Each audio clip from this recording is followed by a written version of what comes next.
Hello दोस्तों, आज के इस वीडियो में हम आपको ये बताएंगे कि अमेज़न मर्चेंट ऑनबोर्डिंग करते समय किन बातों का ध्यान रखना होगा। क्योंकि यदि आप इन बातों का अगर ध्यान नहीं रखते हैं तो आप पूरा प्रोसेस करने के बाद भी आप जो है अमेज़न ऑनबोर्डिंग को कंप्लीट नहीं कर पाएंगे।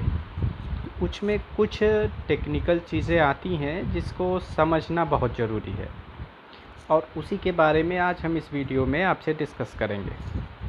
सबसे पहले जो प्रॉब्लम्स आती है वो आती है एप्लीकेशन से संबंधित।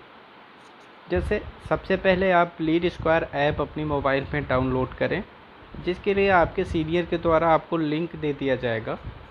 और यहाँ तक अगर आप को लिंक नहीं दिया जाता तो आप गूगल प्ले स्टोर में जाके बस यहाँ पे आप लीड स्क्वायर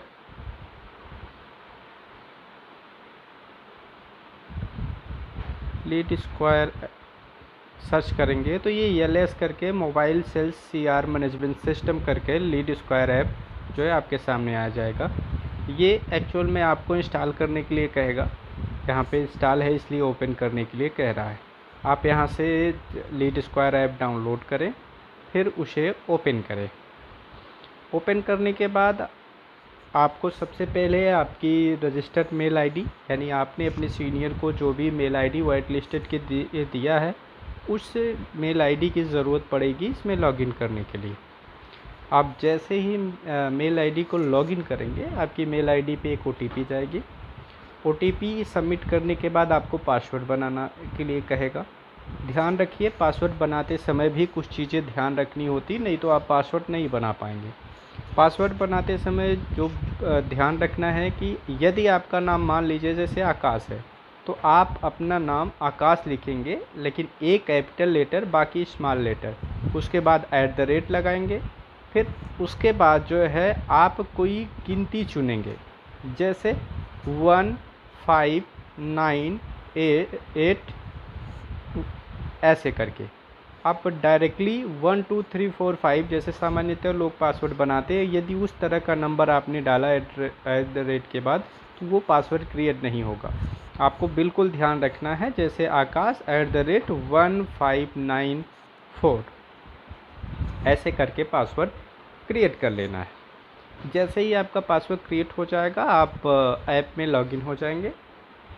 अब लॉगिन होने के बाद कुछ और भी चीज़ें ध्यान रखनी है। जैसे पहली चीज़, आप मर्चेंट की ऑनबोर्डिंग करते समय ये हमेशा कंफर्म कर लें कि उनका नंबर, जिस नंबर पे आप ऑनबोर्डिंग कर रहे हो वो नंबर बैंक से लिंक होना चाहिए, क्योंकि आगे चल के आपको उसी नंबर से यूपीआई क्रिएट करनी है।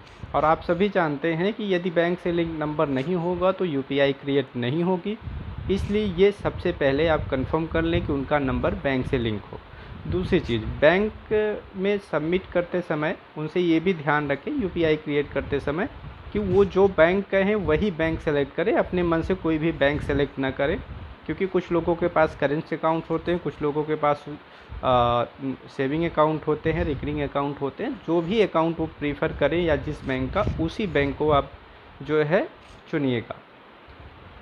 तीसरा, शॉप का नाम डालते समय इस बात का ध्यान रखिएगा कि जो शॉप के बोर्ड पे जो नाम लिखा हुआ है वही नाम रहे, आप अलग नाम ना डालिएगा, नहीं तो वो बाद में जाके जो है हो सकता है कि आपका रिजेक्शन हो जाए। और दूसरी चीज़, एक समस्या आती है कि कुछ दुकान पे आपके पास शॉप की बोर्ड्स नहीं लगे हुए होते हैं, तो उसके लिए एक सलूशन है कि आप एक सादा पेज ले लीजिए, उस पे उनके दुकान का नाम लिख दीजिए, उनसे पूछ के। जैसे मान लीजिए राजेश मोबाइल शॉप या राजेश किराना स्टोर ETC जो भी होगा, वो मोटे मोटे अक्षरों में यानी मार्कर से लिख दें और लिख के उसे चिपका दें। और ऐसे पूरी दुकान की फ़ोटो के साथ में ऐसा फ़ोटो खींचे कि वो आपको फ़ोटो में स्पष्ट नज़र आए। इस बात का ध्यान रखिएगा, 100 फ़ोटो में आपका किसी भी तरह का कोई रिजेक्शन नहीं होगा। इसके बाद ध्यान रखिएगा कि आपको जो है अपनी मोबाइल का लोकेशन ऑन रखना है, क्योंकि जैसे ही चेक इन करेंगे वो लोकेशन ऑन करने के लिए कहेगा। और आपको ऑनबोर्डिंग करते समय एक ऑप्शन मिलेगा जहां लोकेशन का निशान बना होगा, उसे क्लिक करना होगा। इसका मतलब ये है कि दुकान का लेट लॉन्ग जो है लिया जा रहा है। आप जिस दुकान पे जैसे ही गेट पे पहुँचे, उनकी जब ऑनबोर्डिंग, उनसे बातचीत करने के बाद जब ऑनबोर्डिंग होने लगे तो उस पर क्लिक करें ताकि उनकी शॉप की लोकेशन जो है कंपनी के पास चली जाए। यदि आप लोकेशन ऑन नहीं करेंगे तो आप किसी भी हाल में जो है आप ऑनबोर्डिंग नहीं कर पाएंगे। एक बात और ध्यान रखना है कि आपके पास हमेशा कुछ सादे पेज और एक मार्कर होना अनिवार्य है, क्योंकि अमेज़न की जितनी भी क्यूआर किट आपको कंपनी की तरफ से दिया जाएगा, उस क्यूआर किट में आपको ध्यान रखना है कि आप जब भी उस क्यूआर, जो भी क्यूआर उनके लिए एक्टिवेट करेंगे, उस पर शॉप का नाम स्पष्ट लिखा होना चाहिए, वो भी अकॉर्डिंग टू बोर्ड।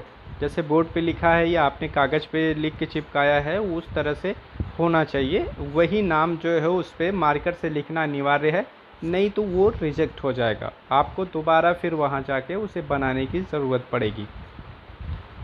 इसके बाद आपको फ़ोटो क्लिक करते समय कुछ चीज़ का ध्यान रखना पड़ेगा। आपको 4 फ़ोटोज़ अपलोड करनी है, सॉरी 4 नहीं 5 फ़ोटो अपलोड करनी है। जैसे पहली फ़ोटो है वो शॉप की फ्रंट फ़ोटो। शॉप की फ्रंट फ़ोटो अपलोड करते समय ये ध्यान रखना है कि फ़ोटो बिल्कुल सामने से खींची गई हो या पूरी तरह से बोर्ड दिखता हो और पूरी तरह से दुकान दिखनी चाहिए, ताकि जो है वो आपको फ़ोटो में स्पष्ट दिखनी चाहिए। दूसरी चीज़, फ़ोटो क्लिक करते समय ये ध्यान रखें कि जो मर्चेंटाइज आपको दिया गया है, यानी जो किट दिया गया है, उसमें जो क्यूआर स्टिकर या अमेज़न के जो स्टिकर्स हैं वो ऐसे फ्रंट पे लगाएं ताकि वो फ़ोटो में ज़रूर दिखें।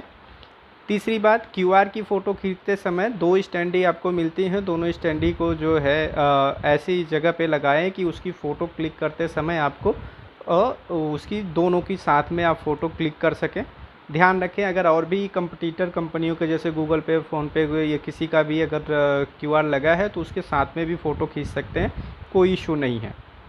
तीसरी चीज़ ध्यान रखें कि जब आप क्यूआर सेशन का फ़ोटो आप क्लिक करते हैं तो उसमें ये ध्यान रखना है कि मिनिमम कम से कम 2 मर्चेंटाइज दिखने चाहिए। 2 मर्चेंटाइज का मीन्स अमेज़न का स्टिकर, अमेज़न का क्यूआर कोड और अमेज़न की स्टैंडी, ये दिखनी चाहिए, फ़ोटो में स्पष्ट दिखनी चाहिए, नहीं तो ये रिजेक्शन हो जाएगा। और चौथी फ़ोटो भी इसी तरह से है कि एक फ़ोटो अलग से फिर क्यूआर की ही खींची जाती है, जो नज़दीकी स्टैंड से आप उसके स्टैंडी की फ़ोटो खींचेंगे। इसके अलावा आखिरी जो फ़ोटो होती है वो होती है पेनी ड्रॉप की। पेनी ड्रॉप का मीन्स है कि आपको क्यूआर एक्टिवेट होने के बाद ₹1 का पेमेंट यूपीआई से करना है और उस पेमेंट के भी स्क्रीनशॉट आपको जो है पेमेंट के, वो भी आपको अपलोड करने होते हैं। अब इसके बाद आते हैं कि इसके बाद आपको ये ध्यान रखना है कि आपको यूपीआई क्रिएट करते समय आपको सबसे पहले अमेज़न ऐप डाउनलोड करना होगा। फिर इसके बाद जो है अमेज़न ऐप में जाके यूपीआई सेक्शन में जाके आपको यूपीआई क्रिएट करना है, जिसकी वीडियो ऑलरेडी आपको शेयर की गई है।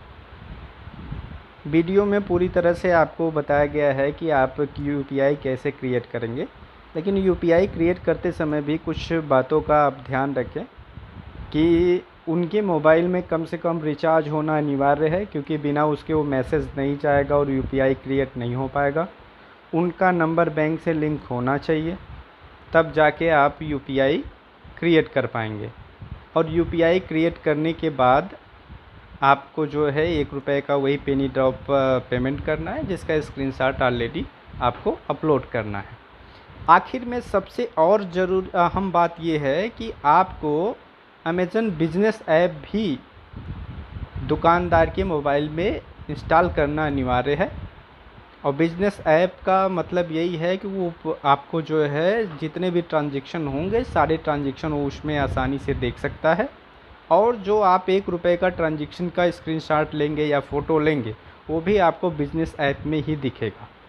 तो इसलिए आप वहाँ वो जो है बिजनेस ऐप डाउनलोड ज़रूर करवाएं और लॉगिन ज़रूर करवाएं, उसके बाद ही आपका प्रोसेस कंप्लीट माना जाएगा और वहाँ से वो अपने सारे ट्रांजैक्शन सब कुछ जो है देख पाएगा और उसको काफ़ी आसानी होगी और किसी प्रकार की दिक्कत नहीं होगी।